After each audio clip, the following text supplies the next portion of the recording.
Please give an energetic and warm welcome to the one and only Richa Anirudh.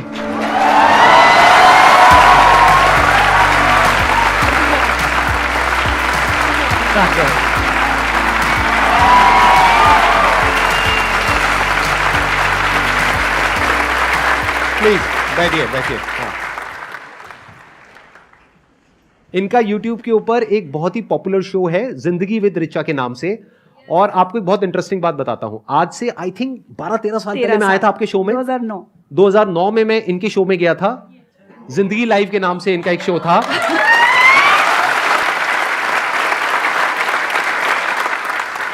इससे पहले कि audience आपसे कुछ क्वेश्चंस पूछे, मैं आपसे जानना चाहूंगा कि ये जो पूरी आपकी जर्नी है, अगर उसके बारे में आप थोड़ा सा बताएं मेरे को कि शुरुआत कहां से हुई और कहां से आपके अंदर ये इंस्पिरेशन आई कि जर्नलिज्म में रहने के बावजूद भी मुझे कुछ पॉजिटिव करना है।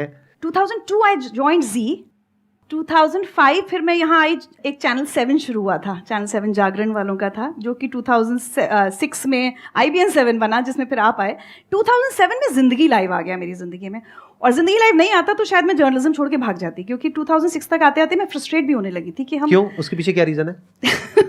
थोड़ा बताइए ना, मतलब मजा आएगा। ये थोड़ा अंदर की बातें लोगों को पता होनी चाहिए। ये कह रही है जर्नलिज्म से थोड़ी फ्रस्ट्रेट हो गई थी, तो मेरे अंदर क्यूरियोसिटी आ रही है कि ऐसा क्या था जर्नलिज्म में जिसकी वजह से फ्रस्ट्रेट हो गई। हाँ, बाहर बहुत सारे मेरे एक्स बॉसेस, दोस्त सब है। नाम मत लीजिए किसी का भी। नाम नहीं बताइए। मैं शायद उस पीढ़ी को बिलोंग करती हूँ जिसने 2002 में जब न्यूज पढ़नी शुरू की, तो we were not exactly like Doordarshan, थोड़े से इवॉल्व हो गए थे, लेकिन मतलब एकदम स्ट्रेट फेस न्यूज नहीं पढ़ते थे, एक्सप्रेशन के साथ पढ़ते थे, आज ये हुआ, भारत जीत गया ये।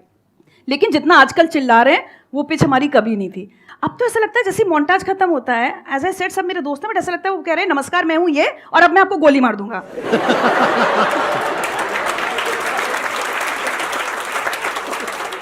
लेकिन मैं ये कह सकती हूँ कि हम वो गुनहगार हैं जहां से इसकी शुरुआत हुई थी। हमारे टाइम पे वो सांप बिच्छू वाली स्टोरीज नहीं चलती थी, यहाँ बिच्छू, और या फिर प्रिंस गड्ढे में गिरा है वाली स्टोरी सबको याद होगी ना। वो शुरुआत थी ये इस तरह से कि एक खबर पे 24 घंटे लाइव चल रहा है, एंकर भी स्टूडियो में लाइव है, मतलब तब तक नहीं चला सकती। आस्क मी, मैं एंकर थी। टॉक बैक में आवाज आ रही है, कैलाश खेर लाइन पे हैं। अब ठीक है, बच्चा गड्ढे में गिरा है, उसके रेस्क्यू ऑपरेशन चल रहे हैं, अब कैलाश खेर से मैं क्या पूछूं ऐसे में? तो मैं इशारा कर रही हूँ कि क्या पूछूं? नहीं गाना गवाओ, गाना, क्योंकि अब टाइम पास करना है, आपके पास कुछ। मैं कह रही हूँ कैलाश जी आपको पता है, वो कह रहे हैं जी। मैं कहा कैलाश जी कुछ गा दीजिए बच्चे के लिए। आप समझ, अब इस ट्रेजेडी में कॉमेडी हो रही है टोटल, और and I have to maintain a straight. और उन्होंने गाया, टूटा टूटा एक परिंदा ऐसे।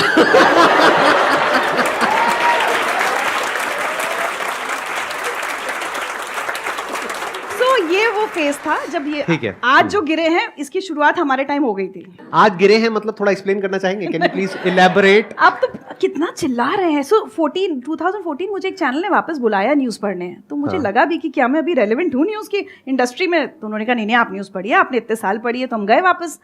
एक साल बाद जब वो कॉन्ट्रैक्ट रिन्यू होने का टाइम आया ना, मैंने कहा मुझे नहीं करना रिन्यू, क्योंकि मुझे समझ में आ गया कि मैं नहीं कर सकती अब ये।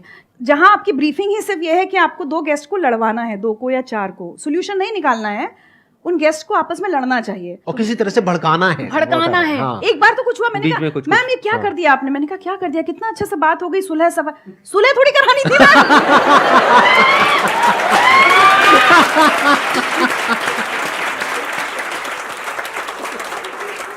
एंड फिर मैंने 2015 was like the end of reading news, but उस बीच 2007 से 2014 तक जिंदगी लाइव आ गया, तो कम से कम मैं टिकी रही वहां पर जहां मैं थी। और वहां पे आई एम नॉट श्योर आप में से कितने लोगों ने देखा है, कितनों ने नहीं देखा है, बड़ा ही कमाल का इनका वो शो था जिंदगी लाइव, जहां पर मैं गया था। वहां की जो एनर्जी थी, जो ऑरा था, जो वाइब्स थी वहां की, उसकी शो की, सेट की, दैट वाज अमेजिंग। जिंदगी लाइव जब बंद हो गया और मैं कहीं जाती थी ना, लोगों को शायद मेरा नाम याद ना हो, बट लोगों को जिंदगी लाइव याद रहता था, तो मुझे बड़ा अच्छा।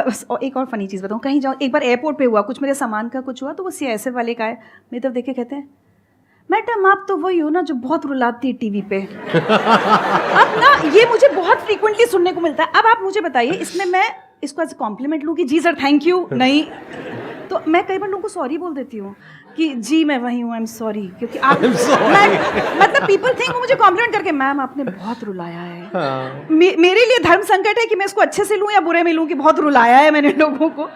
But on a serious note अच्छी बात ये लगती है कि हमने कुछ ऐसे टॉपिक्स उस ज़माने में छुए। हमने एसिड अटैक सर्वाइवर्स के बारे में बात की। जब मैं ये कह रही हूँ कि मुझे लगने लगा था कि हम सोसाइटी के रियल इश्यूज़ पे तो बात ही नहीं कर रहे, वो हम आज भी नहीं कर रहे, वो टीवी आज भी नहीं कर रहा। आज भी सिर्फ आप लड़ाई कर रहे हैं, कुछ आपके पास सेट मुद्दे हैं जिस पर इन लोगों को लड़वा दो। कौन बात कर रहा है कि देश में एसिड अटैक्स हो रहे हैं लड़कियों पर या किसी पर भी, इवन लड़कों पर भी हो जाते हैं। उस ज़माने में 2007 में जब मैंने होमोसेक्सुअलिटी पे बात की थी ना संदीप, मैं भी बहुत कंफर्टेबल नहीं थी, पहली बार वो एपिसोड किया। हमने चाइल्ड सेक्सुअल अब्यूज़ पर जब बात की तो आई थिंक प्रॉब्ली वो हिंदी टेलीविजन पर चाइल्ड सेक्सुअल अब्यूज़ के सर्वाइवर से बात करने वाला पहला टीवी शो था। तो उस चीज़ का एक सेटिस्फैक्शन होता था। मोटिवेशनल तो बहुत किए, गरीब घरों के बच्चे जो IAS बन गए या IIT में चले गए, डॉक्टर्स बन गए, वो तो गोविंद जायसवाल आज भी लोगों को याद हैं। आज भी आप सोचिए 2007 का एपिसोड है वो, 15 मुझे नहीं पता क्या था उसमें।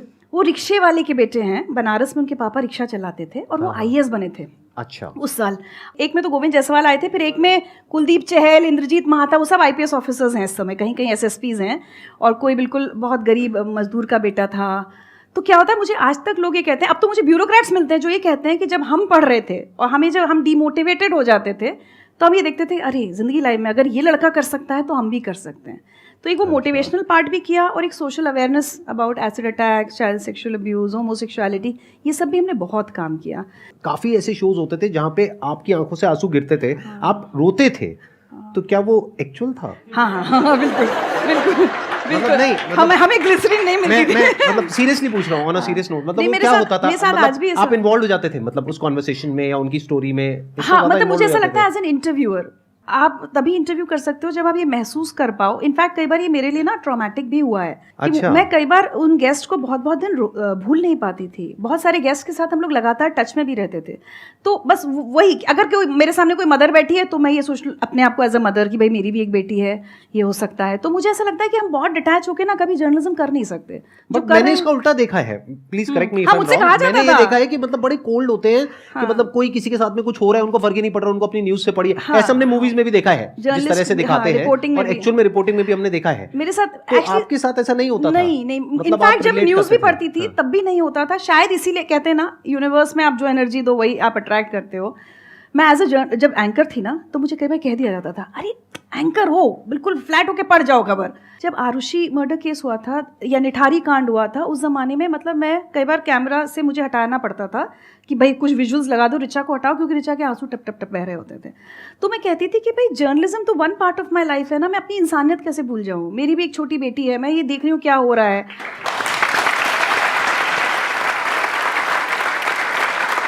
मैं आपको बताऊँ, लेकिन जो अपन जिंदगी लाइफ की बात कर रहे थे ना, हाँ। तो वो छोटी सी एक बात ही छूट गई। मैं कहीं घूम रही थी तो एक ऐसे यंग लड़के आए मेरे पास, मुझसे बोलते हैं आपने जिंदगी लाइफ क्यों बंद कर दिया?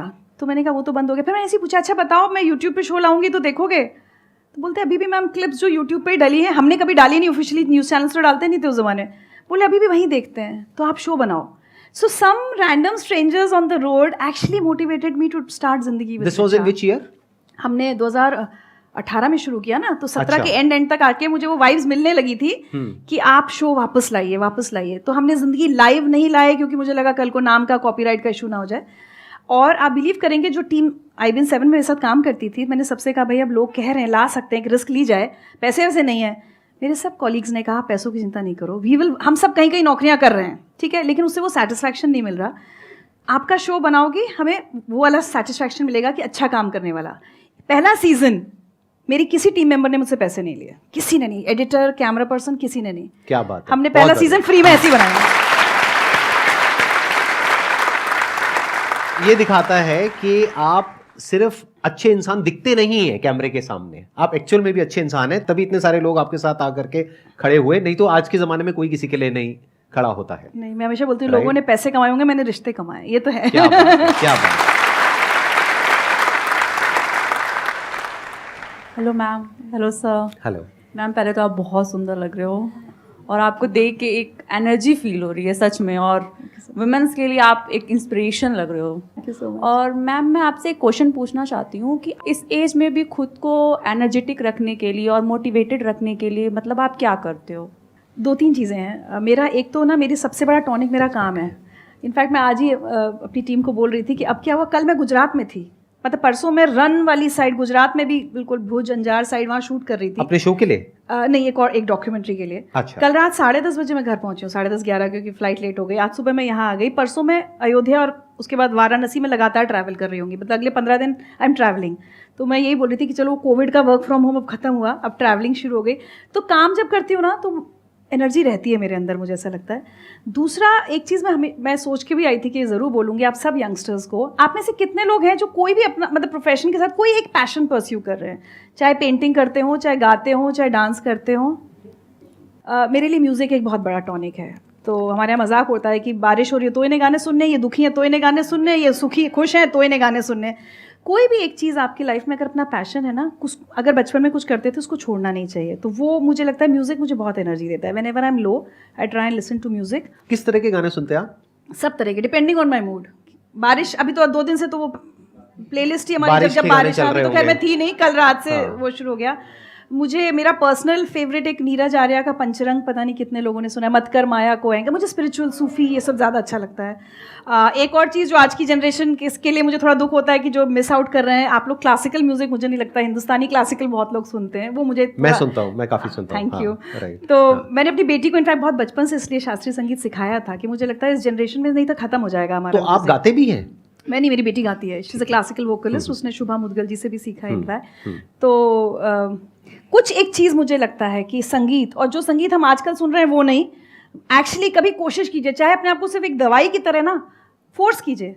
पंडित रविशंकर का सितार, बिस्मिल्लाह खां साहब की शहनाई, कोई हरी जी की बांसुरी, इतना यूट्यूब देखते हो ना दिन भर, डिसाइड कर लो सोने से पहले। मैं आपको सही बता रही हूँ, मैं उन रैपर्स के नाम नहीं लूँगी या कुछ भी नहीं, मैं किसी को क्रिटिसाइज़ नहीं कर रही, बट आप उनको भी सुनो। बट मैं कहती हूँ उसमें इतना सा अपना भी डाल लो यार, खत्म हो जाएगा नहीं तो अपना संगीत, सुनने वाले नहीं होंगे अगर, है ना। तो सोने से पहले 5 मिनट, ये भी एक मेडिटेशन है। आप हरी जी की बांसुरी कभी सुन के देखो ना, 5 मिनट में नींद आ जाए ना आपको, मेरी गारंटी। लेकिन हमने उस संगीत को कभी वैल्यू नहीं दी, जिसके लिए विदेशी पागल हो रहे हैं। विदेशों में कॉन्सर्ट देखो हमारे क्लासिकल म्यूजिशियंस के, हमने छोड़ दिया उसको। लाइफ में कुछ अपने एंकर्स हमेशा फिक्स रखने चाहिए। काम की भागदौड़ में फैमिली इज़ इम्पॉर्टेंट, कोई आपके कनेक्शंस, कोई आपके फ्रेंड्स, इतना मत दुनिया के उसमें बिल्कुल। सोशल मीडिया हमने इतना ज़्यादा कर दिया कि हर समय हम फ़ोन पर हैं, we are not even talking to the person sitting next to us. वो कुछ चीज़ें हैं। मेरे लिए I am a early riser, जो कि अगेन आप लोगों की जनरेशन के लिए तो शायद 10 बजे अर्ली मॉर्निंग होता होगा, मैं सुबह 5 बजे उठती हूँ। मैम आपने अनु कुमारी मैम का इंटरव्यू लिया है, तो मैम मेरा भी सपना है, मैं भी प्रिपरेशन कर रही हूँ IAS की, कि आप मेरा इंटरव्यू लो। क्या बात है, सिलेक्ट हो जाओ फिर करेंगे।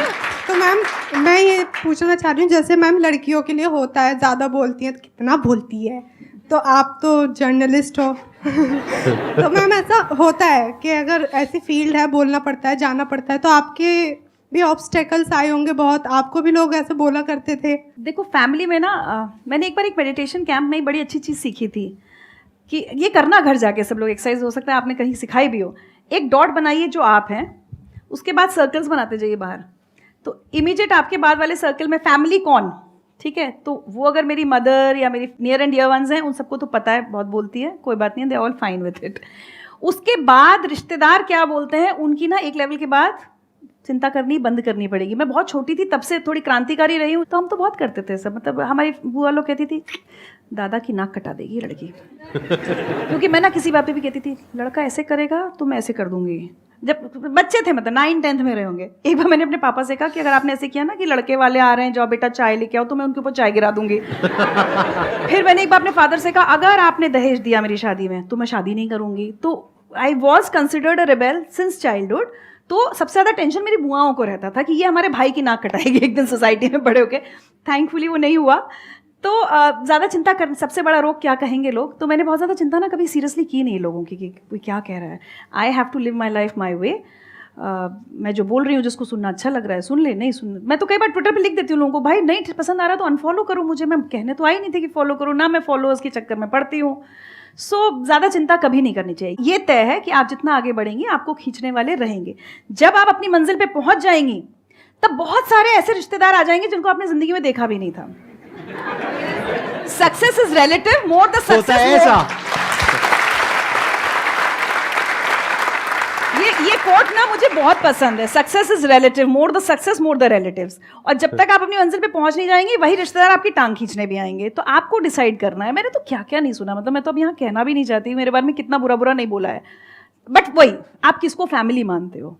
सो if your nearest and dearest family and your closest friends are convinced with what you are doing in life, उसके बियॉन्ड आपको चिंता करने की जरूरत नहीं है। आपकी लाइफ की क्या मिस्टेक है, एज ए मतलब कुछ रिकमेंड करें कि मतलब हम ना करें वो मिस्टेक? शादी। नहीं मैम, कुछ मिस्टेक होती है ना, मतलब कॉमन मिस्टेक जो लगता है हम कर सकते हैं, वो मैम बता दीजिए कि क्या। बट मैं सही बताऊं, मिस्टेक्स करनी चाहिए। मुझे लगता है हम अपनी शादी गलतियों- करनी चाहिए। कोई मिस्टेक ऐसी होती है जिसके करने के बाद कुछ खत्म ही हो जाता है, कुछ बचता तो ही फिर नहीं। तो शादी ही मत करना। मैं ना घर में जब झगड़ा हो जाता है ना, अपने पूरा स्टाफ जो जिन लड़कियों की शादी नहीं हुई, मेरा गुस्सा खान, शादी मत करना तुम लोग, कोई किसी को सबको समझ में आ जाता है कि आज मूड खराब है। हाँ वैसे नहीं जरूरत है तो नहीं कर, वो तो भी चलेगा। थैंक यू सो मच जी, थैंक यू,